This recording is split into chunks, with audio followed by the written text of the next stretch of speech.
Hello, my name is Kelly Bluen. I am a certified Zentangle teacher. Welcome to day 4 of our January challenge. This challenge was created by 7 forests, 5 rivers, and it is called the fragment or a fragment of your imagination. You can find information by Googling 7 Forests, 5 Rivers Challenge, and you can find their website, their social media pages, and you can download a beautiful packet with all of the fragment prompts. It's amazing. If you would like to use the template that I've created here, you can follow me on Let's Tangle on Facebook, and I have linked the handouts there. I have also linked them in the description of this video. So you can print out these handouts if you would like. I printed mine out on cardstock, so it's a little bit thicker. And at the end of the month, I'm going to cut them out, put little labels and notes on the back, and I'll have this great little ring of fragments that I can keep forever. So that's what I am doing.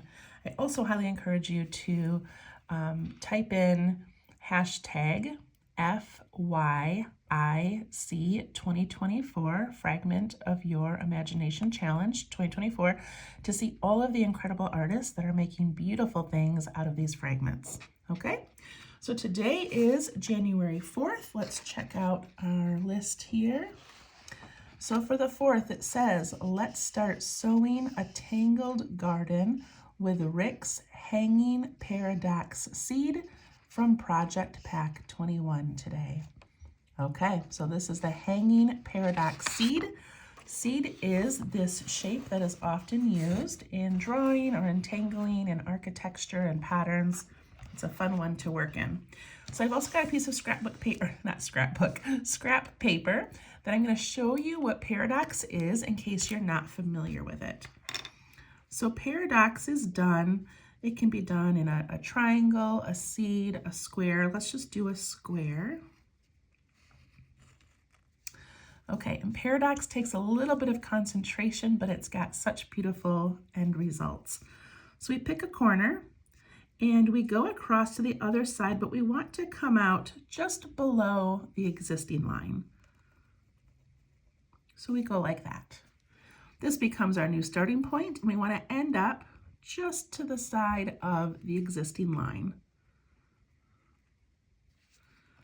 And this becomes our new starting point, and we go just a little bit in from that line. And now when we go from this new starting point, we want to go just in from that line. And we keep repeating these straight lines, very, very straight lines that are just angling a little bit out from the previous line. And you need to go slow. If you go fast, you end up with very different size little triangle spaces.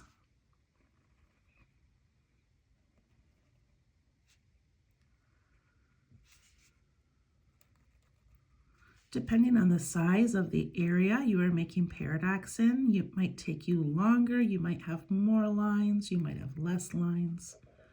And when you get to the middle, just keep thinking, this is my starting point. I go out from that line that I'm looking like I'm aura-ing. Go out, out, out, out. Okay, and then the amazing thing about this paradox is that it's using straight lines and you end up with these beautiful curves. Isn't that so cool? All right, so this is Rick's Hanging Paradox Seed. So we're gonna make this paradox shape 4 different times. All right, so I'm gonna take my pen and I'm gonna begin at the top of this seed, and I'm going to just slowly get wider and wider until I get to about here. I don't want to go really wide. So this definitely takes some concentration. Let me start here and I just follow. I got really wide right away on accident, but that's okay. And I'm going to follow this way. And because we're not doing a square, we're just doing 2 alternating lines. I start at this point and I come down to there. I go up to that one, down to there, up to there.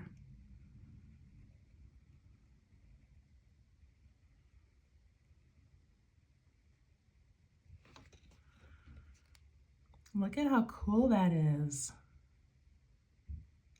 Looks like an eye. All right, I'm gonna turn and do the same thing. This is one of those patterns that just really feels, I don't know, it feels good to make. You don't have to think too hard, and it has such a beautiful end result. Start at that top, go a little wider.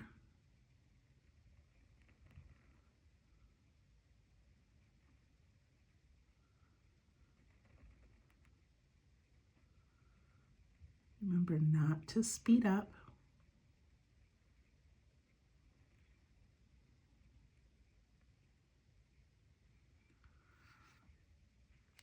I love how this one just turned and turned more as we got towards the center.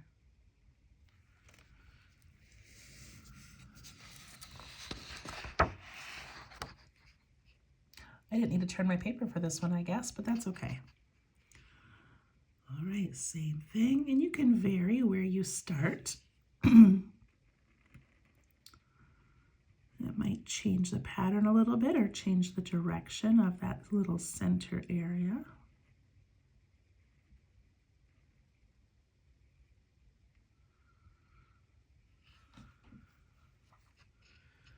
And unlike Jean Quallen's striping, where we used perfectly straight lines, this is definitely using a curved line, unless you're doing your paradox in a square. All right, I start here. I just slowly get a little wider.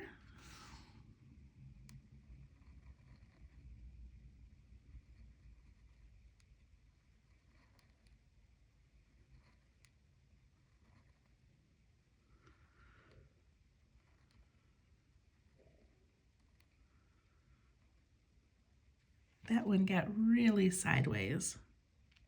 It must be because I used wider lines. I don't know.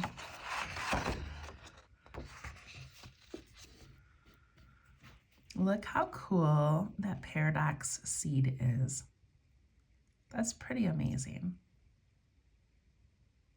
Now, if you wanted to, you could add another seed in each of these little corners, and you could do paradox again. You could put in like a diamond shape and paradox that, just to play around if you want. I'm gonna leave mine like this, and I'm just going to add some fescue, which is those lines with the little darkened teardrop shape on the top.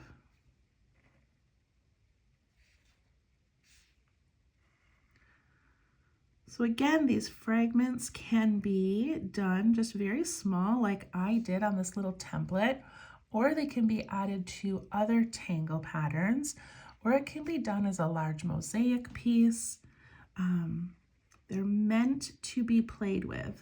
All of the Zentangle patterns and fragments are meant to be a starting point, and then you have fun with them.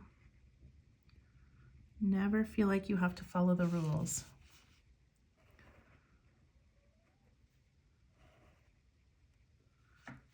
Love adding fescue to things, and it's an easy thing to add to these little pieces these little monotangles.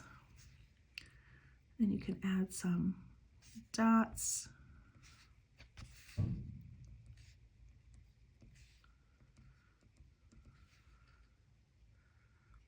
Quite pretty. All right, that was January 4th. Please follow me on Facebook at Let's Tangle. Also, please like and subscribe to my YouTube channel for more videos. I have Mini Mandala Mondays, and I have 15 minutes of Zen every Friday at midnight, so I guess Saturday morning, where I I show you how to make an existing tangle pattern from the wonderful world of patterns. So enjoy, and we'll see you tomorrow for January 5th. Thank you. Bye-bye.